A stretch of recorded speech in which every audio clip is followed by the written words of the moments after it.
السلام عليكم ومرحبا بكم معايا اليوم في فيديو جديد ووصفه جديده على القناه. نتمنىكم ان شاء الله تكونوا بخير وعلى خير وانتم كتشاهدوا معايا وصفه اليوم.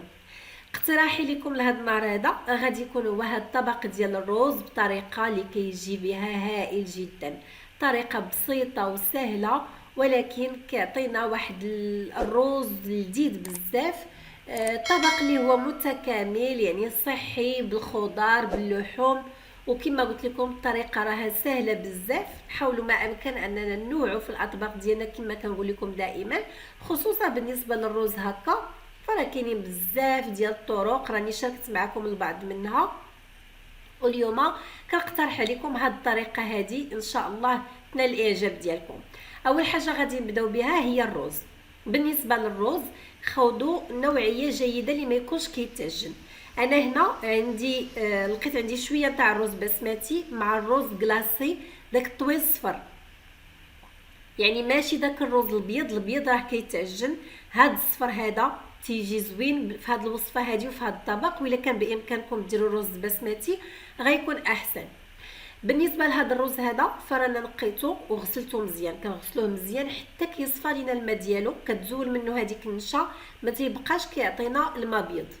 من بعد غادي نرقدوا واحد نص ساعه في الماء يكون طايب كما كتشوفوا الماء غليان. غادي نخوي عليه الماء حتى يعني الكميه اللي تغطي لي الرز ديالي، ومن بعد غادي نخليه كما قلت لكم نص ساعه حتى كيرطب ليا. هاد الطريقه راها اولا هاد المرحله هذه راها مهمه بزاف باش الرز ديالنا كيتفور وكيجينا مفرز، ما كيجي معجن، ما حتى شي حاجه كيكون في الطياب ديالو. هو هذا الرز هذا اللي رقد غنوضعو جانبا وغندوز نحضرو ان شاء الله باقي المكونات. اول مكون غادي يكون هو لي زيبيناغ اولا السبانخ. كما قلت لكم هذا الطبق ان شاء الله راه غيكون مميز لذيذ بزاف وصحي في نفس الوقت، جميع المكونات اللي فيه صحيه. بالنسبه للسبانخ كناخذوهم كنغسلوهم مزيان وكنقطعوهم على هذا الشكل هذا، كنغسلوهم نخليهم حتى كيتسقطروا وتنقطعوهم بهذا الشكل هذا. كما كتعرفوا اصلا لي زيبيناغ راه غير كيصهدوا شي شويه وكيطيحوا، غير حنا باش ما يبقاوش هكا كبارين في الاكل ديالهم كنقطعوهم بهذا الشكل هذا. هاد الطبق هذا كيبغي واحد الكميه كبيره يعني ما بين لي زيبيناغ وما بين القزبر ومعدنوس. هنايا عندي القزبر ومعدنوس حتى هو غاسله مزيان ومخليه تيتسقطر ومقطعاه، وعندي هنايا الخضر. بالنسبه للخضر ما كاينينش خضر محدده اللي كنستعملوها في هذا الطبق، غادي تستعملوا جميع الخضر اللي كتبغيو واللي كتفضلوا. عندي بطاطا، عندي خيزول، فلفله، بصله، جلبانه قطعتهم مربعات اللي كيكونوا صغارين بزاف. وبالنسبه للحوم انا استعملت هنايا هاد الطريفات ديال صدرة الدجاج، ورانا كنستعمل غادي نزيد من بعد حتى فخيضات ديال الدجاج. بالنسبه للفخيضات كيبقاو اختياريين، غير بالنسبه لك نتو غادي ديروا هكا اللحوم فاحسن حاجه هي تضيفوهم بهذا الشكل هذا، تقطعوهم مربعات صغيورين. هادو بالنسبه للمكونات. دابا غادي ندوزو نحضروا الشرموله باش غادي نشرملوا هاد المكونات كلهم. كما كتشوفوا هنايا خديت كميه كبيره شي شويه على حسب الكميه اللي عندي ديال الرز. خديت هنايا معجون الطماطم اولا صلصه الطماطم بهذا الشكل هذا. خديت تقريبا واحد 2 المعالق صغار عامرين مزيان. تنضيف عليهم واحد المكعب ديال الدجاج، هذا كيبقى اختياري، بغيتو تضيفوه ضيفوه، ما بغيتوش راه ماشي ضروري ممكن الاستغناء عليه. غادي نضيف الكمون، هادو بالنسبه للعطريه غنضيف الكمون. غادي نزيد عليه البزار، تحميره، سكينجبير، شويه الملحه، زيت البلديه، شويه ديال الربيع، وغادي نخفوهم شويه بالماء وغنخلطوا هاد الصلصه هادي مزيان اولا هاد لاصوص غنخلطوهم حتى كينسجموا لينا مع بعضياتنا. الكميه تكون شي شويه كثيره باش كنخلطوا، يعني هاد الكميه هادي راه حنا غادي نشرملوا بها الفخيضات ديال الدجاج اللي غادي ندير معاهم، وغنشرمل بها الرز اللي غنخلطوا مع الخضر كلهما، يعني كتكون عندي واحد الكميه كبيره. وباش تجينا باش يجينا هاد الطبق هذا لذيذ فراه لاصوص خصها تكون كثيره شي شويه. ودابا من بعد ما كتكون لاصوص ديالي واجده، فاول حاجه غادي ناخذ الفخيضات ديال الدجاج وغادي نحاول نفلحهم بالموس شي شويه هكا باش كتدخل معاهم الشرموله وفي نفس الوقت كيطيبوا لي دغيا. غادي ندوزهم في هاد الشرموله هادي، غنوضعهم جانبا وغادي ندوزو باش نخلطوا الرز مع الخضر مع الصلصه. كناخذ واحد الاناء اللي كيكون كبير. انا خديت هنا هاد القصريه صغيره، من بعد رانا بدلتها بوحده كبر باش كنخلط على خاطري. كنوضع الرز اللي من بعد ما رقدته في الماء السخون حتى ارطب ليا مزيان مده نص ساعه، وكنخليه حتى كيتسقطر ليا تماما من الماء، وكنضيف عليه جميع المكونات اللي عندي. يعني كنضيف الخضر وكنضيف لي زيبينار مع الربيع مع البصله بطبيعه الحال مع اللحوم. بالنسبه للصدر ديال الدجاج كما قلت لكم انا قطعته بهذا الشكل هذا، راه ما كنطيبوش، كنضيفو هكا كلشي كيطيب ليا مره واحده. حتى بالنسبه للبطاطا الا ضفناها هكا مع خبز وهذا فراه ماشي غنقولوا غطيب بزاف ولا غتعجن، راه هما كلهما تيجيو في نفس القياس ديال الطياب.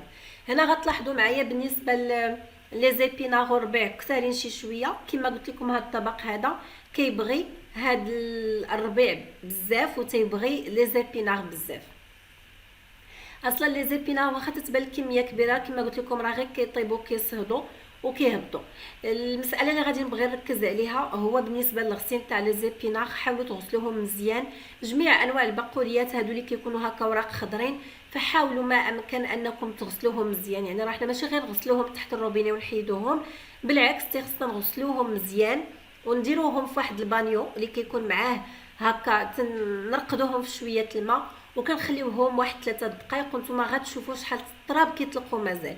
يعني ديك الغسله الاولى راه ما كتكونش كافيه نهائيا، لا بالنسبه للربيع لا بالنسبه لي زيبينار لا بالنسبه للخس لا بالنسبه للبقوله.